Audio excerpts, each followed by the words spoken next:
This is George Dionne of the Rock is George podcast, and this is a KNAC.com exclusive interview with keyboardist MICHAEL BLUESTEIN of Foreigner. If I knew absolutely nothing about Foreigner, how would you describe the band's music to me? Good question. Well, I would say it's a marriage of great rock and roll, rhythm and blues, and some progressive rock elements, amazing vocals, great high tenor rock vocals, good background, strong background vocals, hooky guitar and keyboard parts, high energy. I'm glad you mentioned the progressive rock parts, because I think a lot of people are familiar with Foreigner's, radio hits and radio cuts, but a lot of the B-side material, especially from the earlier albums, very proggy. Absolutely. Yeah, it's true. I mean, and actually Al Greenwood, the original keyboard player, is a friend of mine, and we've talked a lot about the original keyboard parts, and he was a big Keith Emerson fan. Rick Wakeman of Yes, Keith Emerson of Emerson, Lake and Palmer. He was really into that stuff, and that was a big influence for him. I mean, at the time, Keith Emerson was kind of like the keyboard god, in the 70s, and ELP were just blowing people's minds with their shows and his playing, Carnival 9. And, Keith would be up there, shaking the organ and stabbing it and stuff, and playing it like crazy. And so, so the prog roots are definitely from the keyboard side. You hear it more, I think. Ian McDonald was, one of the founding members, and he brought a prog element as well, too.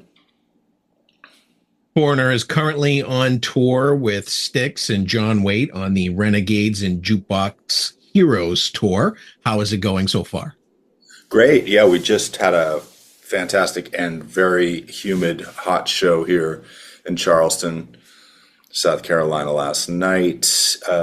It's heating up. It's humid here, especially, East Coast. We're really close to the ocean, but that doesn't seem to be helping as far as like a breeze or cooling it down at all. But yeah, it's great. We've toured with STYX before. We're friends with those guys, love those guys. It's a really great double bill, and then the addition of JOHN WAITE is really nice too. He's got a killer set. Of course, his hits, solo hit, with Missing You and all the Babies and Modern English, his history with those bands, and some of the great songs that were recorded with him in those bands. And STYX is just, massive hits all night. So it's a pretty awesome collection of bands, I think. I'm going to ask you the question that everybody is going to be asking you. Is this really the final tour for Foreigner? Well, so the answer is no, in the sense that we're not disappearing. I mean, it is the final year of hitting it this hard. I mean, because we've been doing, I've been in the band 16 years. It's been easily 90 to 100 shows a year this whole time. And we're going to be taking a pretty big step back from that degree of touring. So in that sense, it's goodbye to touring 9 months out of the year, That makes more sense. Because I've seen you guys over the last 5 years, and certainly the crowd is there. The places are usually packed. I mean, everybody loves the songs. Everybody loves the performance. It'd be weird to walk away completely. Exactly. Yeah, it's true. I think there'd be a lot of disappointed folks with that. Obviously, people are still coming. We're having amazing crowds. The band still sounds really strong. Kelly's still singing really well. There's a lot of energy still. So yeah, we don't want to disappear completely. Definitely, there's still some energy. There's still some gas in the tank. It's just that we have to pace ourselves and not hit it quite as hard anymore. With this final big run, are there any opportunities for Mick Jones or possibly Lou Gramm to show up at some of the final shows? I know there's some health issues there between the both of them. Yes, there are definitely health issues there. We can't really expect to see Mick right now with, he has announced that he has Parkinson's, and that's, as you can imagine, makes playing pretty difficult. So we're not really planning on, we can't really expect to see him anytime soon. There is the Rock and Roll Hall of Fame induction that's going to happen in October. So we'll see what happens with that. We're really hoping we'll see those guys for that, for sure. Might we see maybe a jam session between members of Foreigner, STYX, and John Waite at some point? Good question. That idea has been discussed a little bit. I can't say for sure whether it'll happen, but I sure hope so. I mean, with a tour like this, it's basically a greatest hits set. What are some of your favorite songs to play? I would imagine that Cold as Ice is on that list. Everybody loves that keyboard intro. Yeah, it's funny. So I play keys in the band, but there's also a downstage keyboard, meaning I'm in the back on my riser and I have a bunch of keyboards back there. But then in the front of the stage, Jeff Pilson plays, there's a keyboard down there. So for Cold as Ice, Waiting for a Girl Like You, and I Want to Know What Love Is, he actually plays the main keyboard part. And, the rest of the night I'm doing all the main keyboard parts, and I play keys on all those tunes as well. But to answer your question, Cold as Ice is actually Jeff plays the piano part on that, and I do all the auxiliary other things, Hammond organ and synths and stuff like that. But Cold as Ice is a great tune to play nonetheless. I would say Waiting for a Girl Like You is just got so many great keys on it. I love, it's not the biggest keyboard tune, but Long Away from Home is just one of my favorite tunes to play. I've always loved that song going way back to childhood. So I would say Long Long Way is my favorite. As far as keyboards are concerned, I think one thing you might have over Jeff Pilson is that keytar. Was that something that you've always played, or did you bring it out special when you joined Foreigner? So I've only been doing that. Well, it's been a few years since Tom Gimbel left. He was playing the saxophone on Urgent. And when he left, we tried to find a guy that could play tenor sax and then be a strong guitar player and keyboard player, because Tom was doing all three of those things, and that's a tall order. So in the end, we found that we couldn't really replace him the way he played all three of those instruments. And so our newest member, Luis Maldonado, does play guitar really well. He plays bass on some tunes. He has played keys as well, and he's a fantastic singer. But anyway, he does not play tenor saxophone. So we had to find a solution for that solo, and so we decided to put it on keytar, and it's been a blast. But to answer your question, I hadn't really played keytar before that, but it's a lot of fun, and I spent a little time with that Urgent solo and kind of made it my own on the keytar, and that's now it's a part of the show. As I said before, these sets tend to be greatest hits set because, that's what the bands are known for after all these years. Are there any deeper tracks you kind of wish you could get into the set that you're a fan of from Foreigner's back catalog? So we play Girl on the Moon sometimes. Sometimes we'll do an acoustic sort of stripped down portion of the show. We were doing that in Vegas, and when we do that, Girl on the Moon makes an appearance, which you've got Foreigner 4 there on the background on the wall there. That's a tune from that album. And we actually do a really kind of cool stripped down acoustic version of it.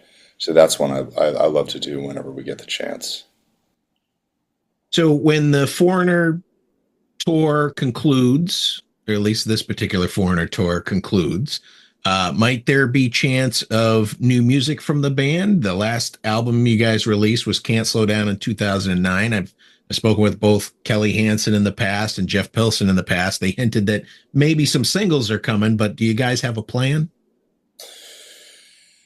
Well, there are some tunes in various degrees of completion floating around, but I can't speak to whether there's a concrete plan for it yet. I do think that, in the coming years, we will see a single or two coming out. I sure hope so, because I think there's a lot of fans that would love to hear some new stuff. You mentioned the Rock and Roll Hall of Fame induction coming up. It's October 19th. The original members of Foreigner are being inducted in. They've been eligible since 2002.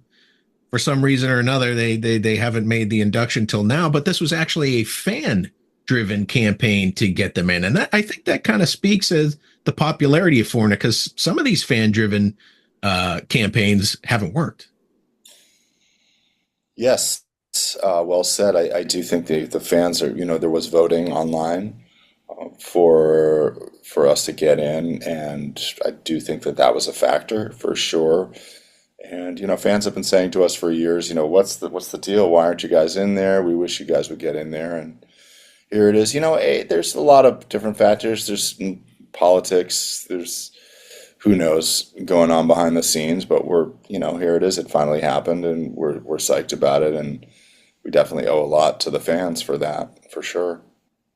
And there's an ever-growing amount of bands to try to cut it down to so many every year. It's tough. They might want to consider 2 times a year inductions. Absolutely. Yeah. It's not a bad idea. You joined the group in 2008. How did you get the gig? So I was at NAMM, the National Association for Music Merchants. It's a big music conference that happens in Anaheim, California every year. And I ran into Paul Merkovich, who was playing keyboards with Foreigner at the time, but he had come in as just a temporary interim member for the band. And when he took the gig, he said, I'll do this gig for a little while for you guys, but I can't stay as a permanent solution. He had other commitments coming. So what he said was, when it's time for me to leave, I'll help you find someone to replace me. And so I ran into him at the conference, and it was just kind of serendipity, good timing. And he and I had worked together on a different project years before. And he said, when he saw me, like, okay, I'm glad I ran into you. I feel like actually you would be a good replacement for me for this band. Would you be interested? At the time I was playing with Enrique Iglesias, playing keys with him, and had been for a couple years. But, I thought, well, let me audition and see where this goes. And then when they offered me the gig, I resigned. I left Enrique's band and joined Foreigner in 2008. So that's how it happened. In your time with Foreigner, as you're looking towards the finish line, so to speak here, are there any particular moments or shows that stand out in your mind? I know that's kind of a question that puts you on the spot. Doesn't really put me on the spot, we've had some great ones. I mean, we played Carnegie Hall. We did an acoustic thing at Carnegie Hall. That was amazing. We played at Red Rocks at least twice, I believe. We've played in Lucerne, Switzerland, a beautiful town in Switzerland with an orchestra. We've done that a couple times now. So yeah, there's been some amazing highlights. We played Royal Albert Hall, a historic place in London. So yeah, there's been some amazing ones. Sweden Rock, huge festivals in Europe for 50,000 people. There's been some incredible shows for sure. I actually wouldn't expect Foreigner to be on Sweden Rock. That seems like, it's a little heavier at the end. Good point. No, we've thought the same thing. And sometimes the lineup, it's like, okay, we're in the lineup with these guys, but it always seems to work, I guess it's rock enough that the fans accept it, it seems to work, Those are all the questions I have for you today, Michael. Foreigner is currently out on tour with STYX and John Waite on the Renegades and Jukebox Heroes Tour. And I want to thank you for taking the time to speak with KNAC.com today. Absolutely. Thanks for having me. Great questions, man. Take care.